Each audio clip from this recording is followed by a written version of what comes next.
Muling magbibigay ng gloria at liwanag sa ating lungsod.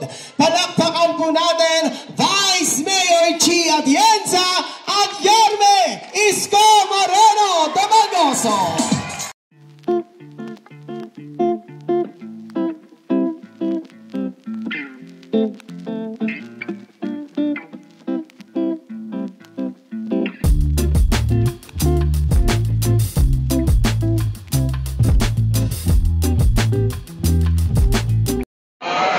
Totoo? Ano nangyari sa atin? Wala pa akong ginagawa. Nangadugyot tayo ulit. Si Edith, si Patty, kanya-kanyang balagbag dito, balagbag doon. Yung mga tulonggis nagbalikan sa Maynila. Luminis na tayo eh. Ngayon, basura, problema natin. Ano to, back to 80s? Oh. Babalik na ako. Hindi, nalulungkot lang ako eh. Bakit? Sanidad yan eh. Ang issue ng sanidad, walang pinipiling katayuan sa buhay. Ang issue ng sanidad, walang pinipiling edad sa buhay. Lahat posibleng magkasakit kapag basura nagkalat sa lungsod ng Maynila. Ba't naman gano'n?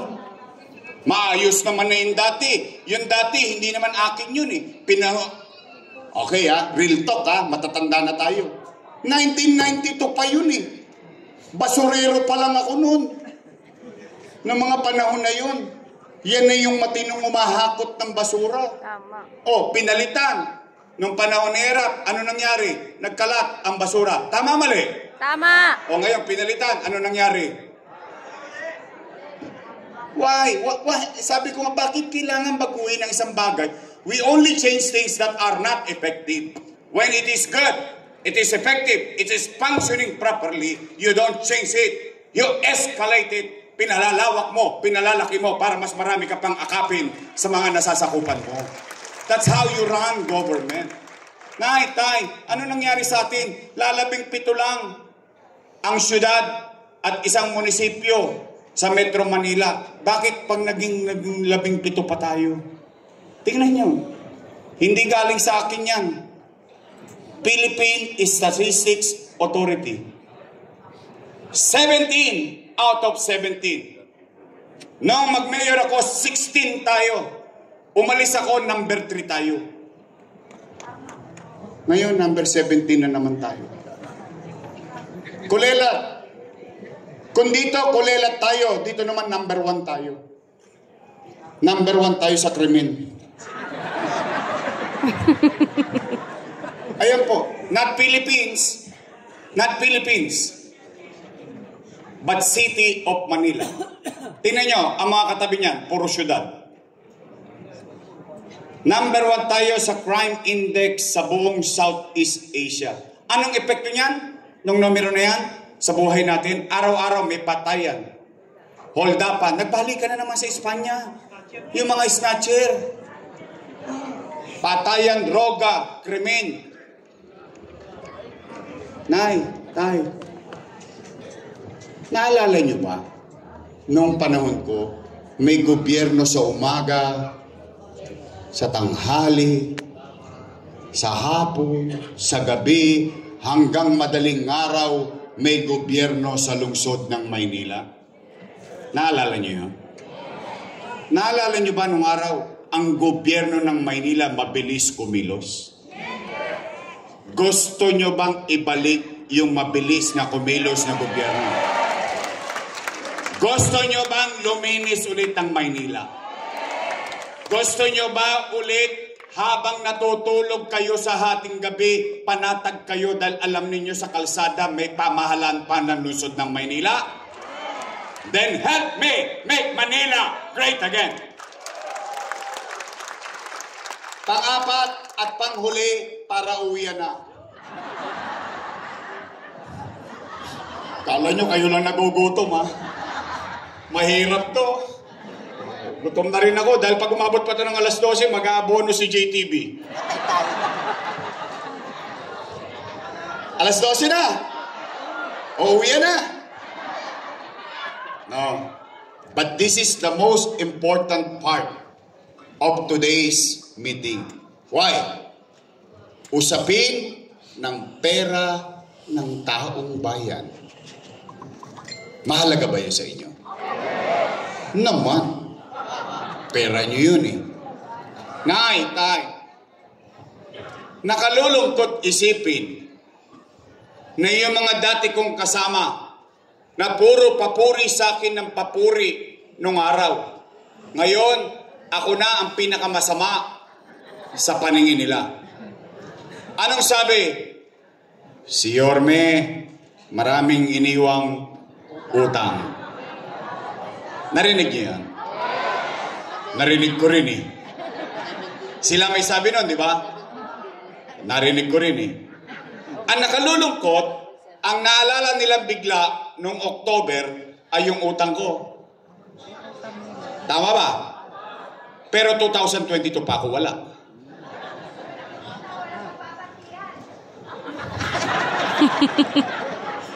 Okay.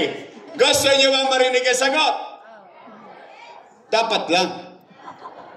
Gusto niyo bang marinig ang sagot galing sa akin? Dapat din. Bakit?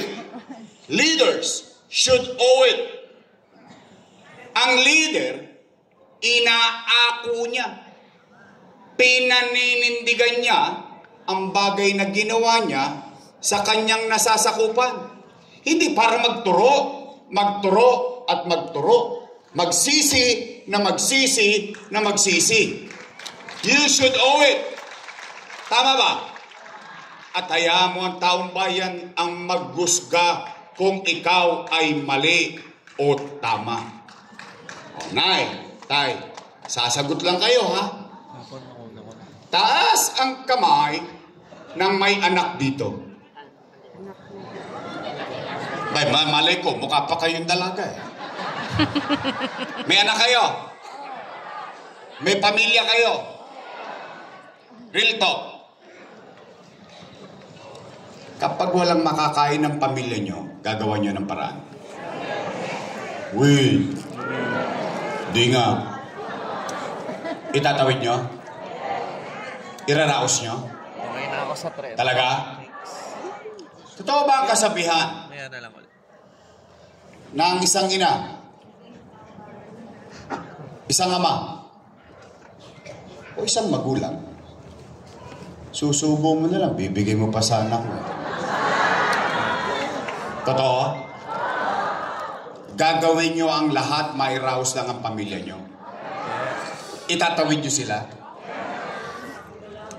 Yun din ang ginawa ko bilang ama ng 2 milyong Manileño noong panahon ng pandemya.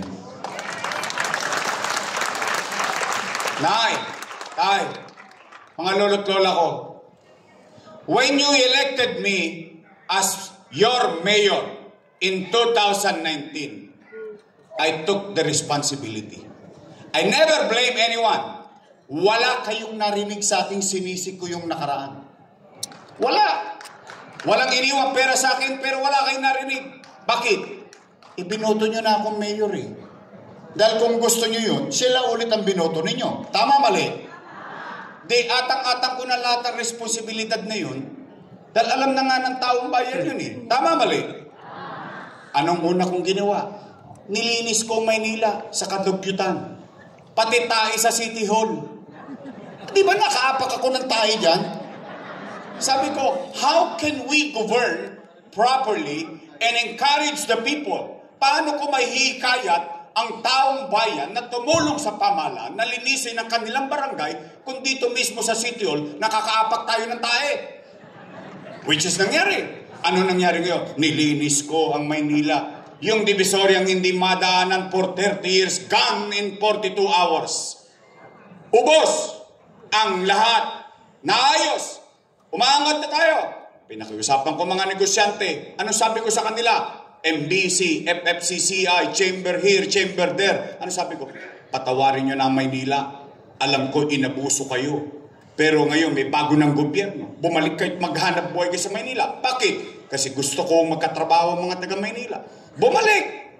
Umangat tayo from 16 to 3. Ngayon, Nay, Tay, alam nyo ba, pati McDonald's, Jollibee, Chowking, pati mga food court, napagbigyan ako sa pakiusap ko na bigyan ng trabaho yung mga senior citizen. Nay, tay, lumilipad na tayo. Yung mga tulongges, ano sabi ko sa kanila? Oy, kayong mga kriminal, hindi ko kayo mapipigilan gumawa ng krimen. Kung nanay tatay nyo nga, hindi kayo mabantayan eh. Ako pa kaya. Pero anong garantiya ko sa taong bayan sa Maynila? Sabi ko, pag ang krimen ginawa sa Maynila, ang ikamamatay ng kriminal, puyat. Dahil kahit sang sulok pa siya ng lungga nagtatago, kukunin at kakalawitin namin sila, papapanagutin namin sila sa mata ng batas. Ano nangyari? Crime rate, biglang nag-dive. Hindi nag-slide. Nag-dive. Virtually, nobody is moving in the underworld in the city. Lumilipad na tayo. Ginagaya na nga tayo eh. Ginawa ng DILG memorandum lahat ang ginagawa sa Maynila. Kinokopya na tayo sa buong bansa. Lumilipad tayo. Boom! Pader! Nabangga tayo. Bakit? Nagpandemya. Mahuhulaan ko ba na magkakapandemya? Oh. Ano ang epekto ng pandemya? Walang ekonomiya. Wasak. Ng Maynila? Hindi. Ng Pilipinas? Hindi. Ng buong mundo. Walang ekonomiya, walang hanap buhay, walang hanap buhay, walang trabaho, walang trabaho, walang picha, walang picha, walang chicha. Tama ba? Anong ginawa? 3 months. 90 days. Hindi ako umuwi ng bahay. Sa City Hall ako natutulog. Nag-iisip ako ng paraan. Paano ko iraraos yung 2 milyong bibig na umaasa sa kanilang pamalang lungsod? Sa awa ng Diyos, kayo na mga nangabuhay dito. Nangabuhay? Opo, kayo ang testigong buhay. Kaya nating sabihin kanino man, noong panahon ng pandemya, walang nagutom sa lungsod ng Maynila. Buwan-buwan, mayaman, middle class, mahirap, pantay-pantay. Per family, not per household. Kasi ang isang bahay, minsan 2 pamilya, 3 pamilya, buwan-buwan, food box. Hindi pa nga nauubos yung isa, dumarating na naman yung food box. Tama mali? Nangyari? Nay, tay, siyasatin ninyo, ipinagtampo to ng mga mayor sa akin. Bakit? Tanging Maynila lamang ang nakauna at nakabili ng bakuna laban sa COVID-19.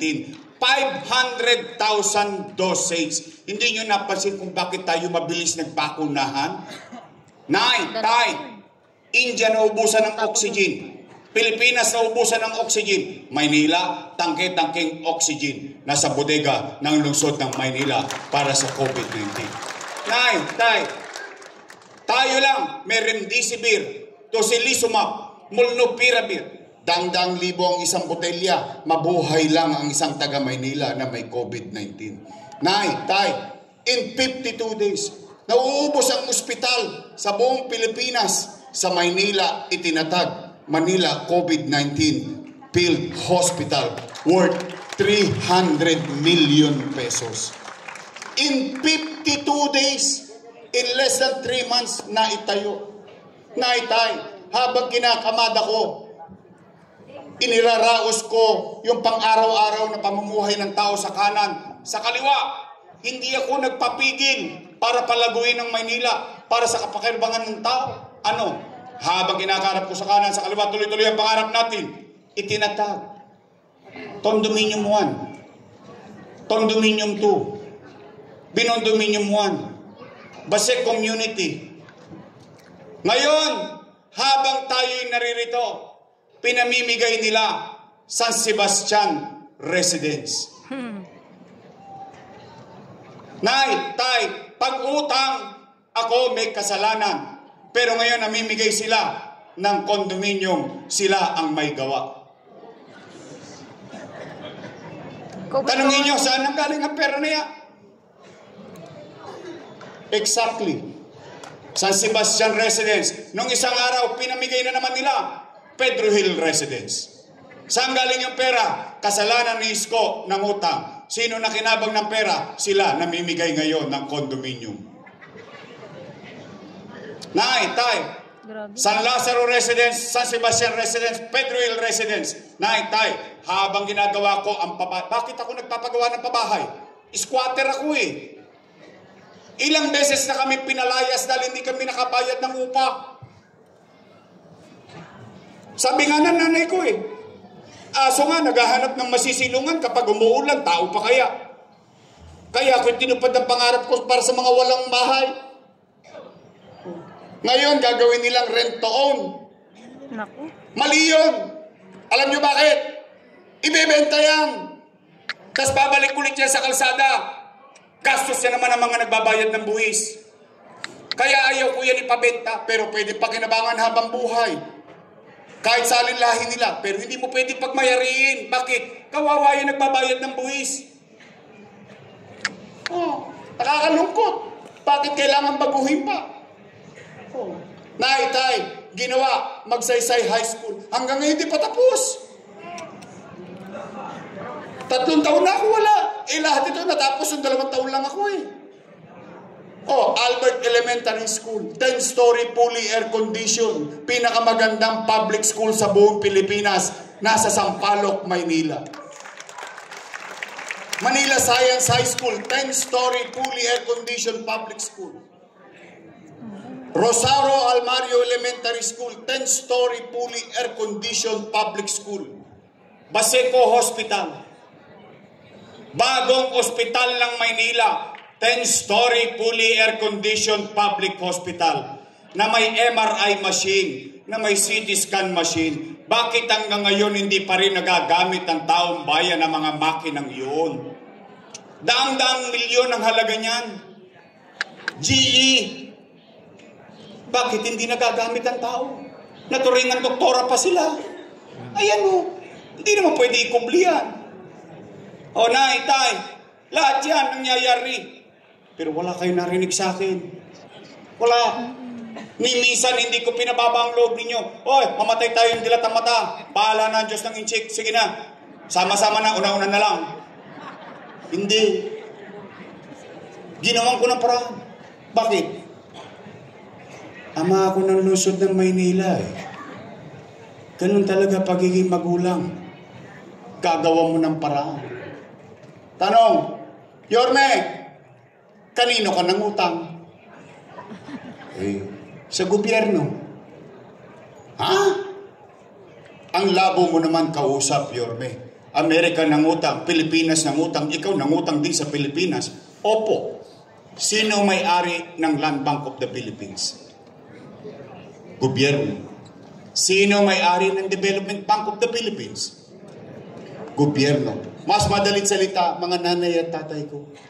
Imumuestra ko para mas madali natin maintindihan. Itong ulo ko, hanggang paa, yan ang buong gobyerno. May 2 bulsa. Isa sa wakali, isa sa nangka. Sa kaliwa, anong laman? National Government Financial Institution. Ano yun? Land Bank of the Philippines, Development Bank of the Philippines. Siksikliglig gumaapaw pa ang pera ng gobyerno sa bangko. Sa kanan, City of Manila.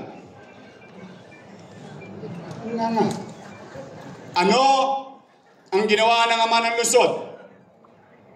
Dumukot sa kaliwa, inilagay sa kanan para makaraos ang batang Maynila. Yun daw ay mali. Mali daw yun. Mali daw yun. Kung yun ay mali, edi mali din sila. Bakit? Kasama ko silang gumawa nun eh. Kung mali pala yun sino ba ang vice mayor ko noon? Sila nag-aproba noon. Mali pala. Ba't yung inaprubahan? Ngayon nyo lang naalalang may utang, 2022 pa ako wala dyan. Hindi, totoo lang, real talk. Ngayon, kung yun ay mali, di hayaan ko taong bayan ang magusga kung ako'y mali. Bakit ako matatakot? Hindi ko mamahawak yung posisyon niya. Paghahawak yan ng taong bayan, pag-aari yan ng taong bayan. At least, isa lang, masasabi ko sa inyo ngayon dito. Patangos ang ilong ko, maglalakad ako sa Nagtahan, kakaliwa ako ng Loreto. Makapaglalakad ako ng mag-isa, dahil masasabi ko, ito tayo ngayon. Nakaraos tayo, nakatawid tayo. Salamat sa Diyos. Kaya nga sabi ko kanina, salamat sa Diyos, ito tayo, buhay tayo lahat. O tanong ko sa inyo, taas ang kamay ng walang utang. O kita nyo yun. Isa, dalawa, o 1,000 tayo may kit dito. Anong ibig sabihin? Bilang magulang, gagawin mo lahat, mairaos mo lang ang pamilya mo. Tama, mali. Kaya na, tay, bago tayo mag-uwian na, mukha namang ipatatawag din kayo nung kabila. The evil Cruella. Ganito. Maasim. Pwede ba akong magbigay ng tagubilin? Pwede? Pwede ba akong may pasabi sa inyo? Pag pinatawag na kayo sa kabila, habang sinasabi nila, utang, utang, utang, utang. Ha? Pwede ba? Pasabi nyo naman, ay! Puro daw kayo utang. May pinasasabi si Yorme. Magsilayas na raw kayo dyan. Si Yorme na lang magbabayad ng utang. Pwede? Pwede! Promise? Hindi ko naman pera yun.